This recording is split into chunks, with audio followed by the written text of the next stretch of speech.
Hello friends, नीलूज instant delight चॅनलवर तुमचं सगळ्यांचं स्वागत आहे।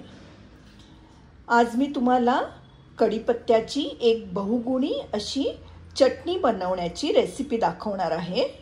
चला तर मग त्याचं साहित्य बघूया। इथे मी भरपूर असा कढीपत्ता घेतलेला आहे।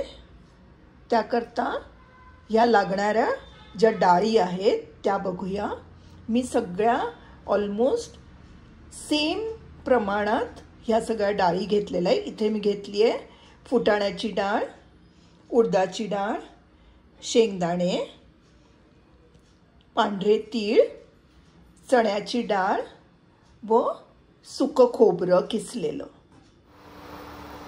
इथे मी एका पॅन मध्ये थोडंसं तेल तापत ठेवलं आहे। तेल मी अगदी छोटे 2 चमचे घेतलेलं आहे।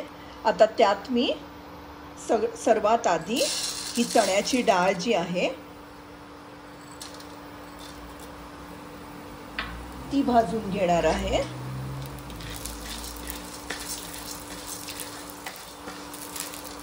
आपली डाळ आता छान खमंग भाजून झालेली आहे। आपण ती आता प्लेटवर काढून घेऊया।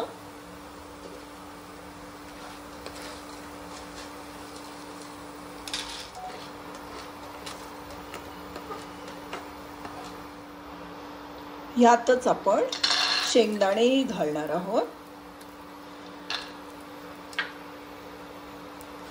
व तेही छान भाजून घेऊया व तेही आता प्लेटवर काढून घेऊया।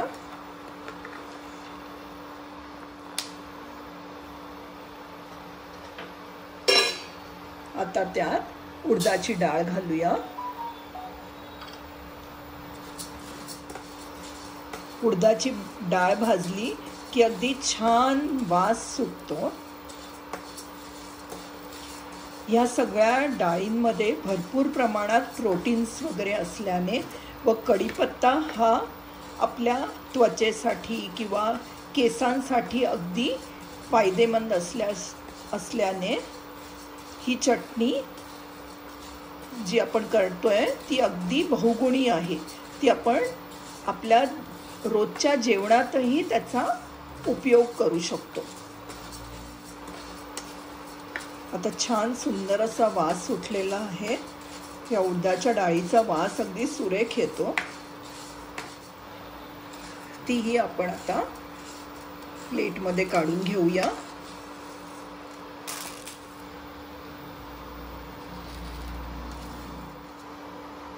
आता आपण हे फुटाणे घेऊया व तेही छान भाजून घेऊया। फुटाणे आपल्याला जास्त भाजायची गरज नाही आहे। थोडेसे भाजले की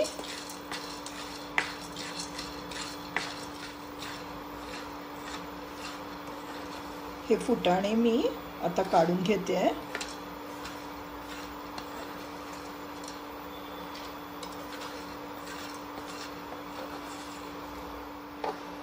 आता मी हे सुकं खोबरं भाजून घेणार आहे।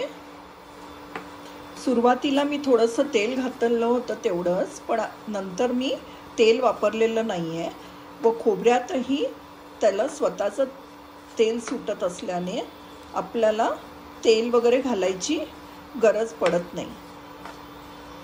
आपलं हे आता खोबरंही छान खरपूस भाजून झालं आहे। तेही आपण आता काढून घेणार आहोत। आपल्याला ते जास्त भाजायचं नाही आहे। व आता सर्वात शेवटी मी तीळ भाजून घेते आहे।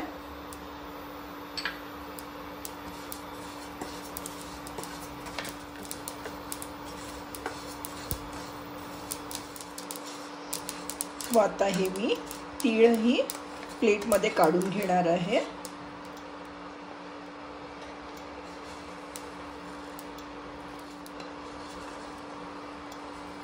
आता आपल्या ह्या सगळ्या डाळी वगैरे तीळ, डाळी, खोबरं वगैरे सगळं खरपूस भाजून घेतल्यावर आपण आता शेवटी कढीपत्ता घालणार आहोत।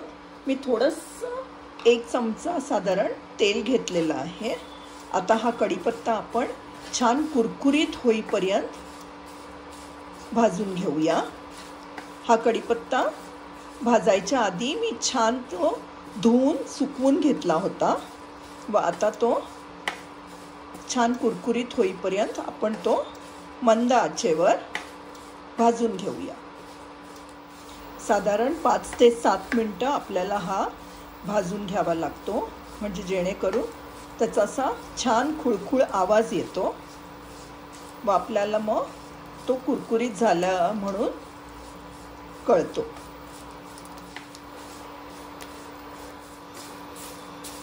ऑलमोस्ट 5 ते 7 मिनिटं झालेली आहे आणि तुम्ही बघू शकता आपला कढीपत्ता आता छान खमंग भाजून झालेला आहे।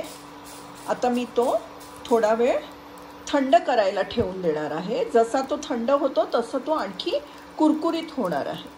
आपलं आता मेजर भाजण्याचं काम झालेलं आहे।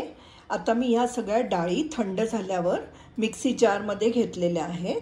त्यात आता हा कढीपत्ता थंड झाल्यावर तुम्ही बघू शकता तो किती क्रिस्पी झाला आहे। जस्ट आपण असं क्रश केला की त्याच्या छान अशी पावडर होते। तर आपण हा कढीपत्ताही मिक्सी जारमध्ये घालणार आहोत।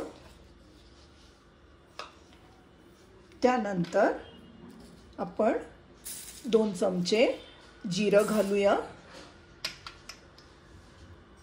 1 चमचा हळद,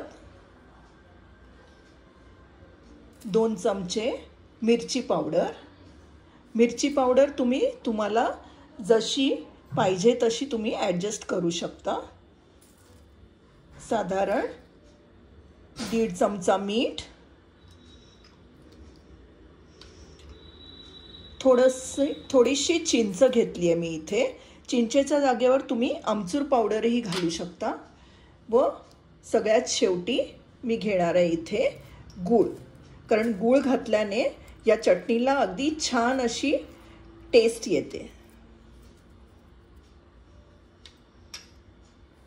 आता हे सगळं आपण वाटून घेणार आहोत। अशी आपली ही कढीपत्त्याची बहुगुणी चटणी आता रेडी झालेली आहे। तुम्ही पाहू शकता इतका सुंदर रंगही आलेला आहे त्याला व ही चटणी साधारण 1.5 महिन्यापर्यंत अगदी चांगली टिकते। या चटणीचं सेवन तुम्ही रोजच्या जेवणातही केलं तरीच हरकत नाही, कारण ही जी चटणी असते ती आपल्याला डायबिटीज, कोलेस्ट्रॉल कमी करण्यासाठी अगदी उपयुक्त ठरते। कारण ह्यात आयर्न, व्हिटॅमिन, कॅल्शियम, मिनरल्स ह्या सगळ्याने परिपूर्ण असलेली ही चटणी आहे। त्यामुळे ही चटणी तुम्ही नक्कीच ट्राय करून बघा व तुम्हाला ही रेसिपी आवडली असेल तर माझ्या चॅनलला लाईक, शेअर व सबस्क्राईब करायला विसरू नका। थँक्यू।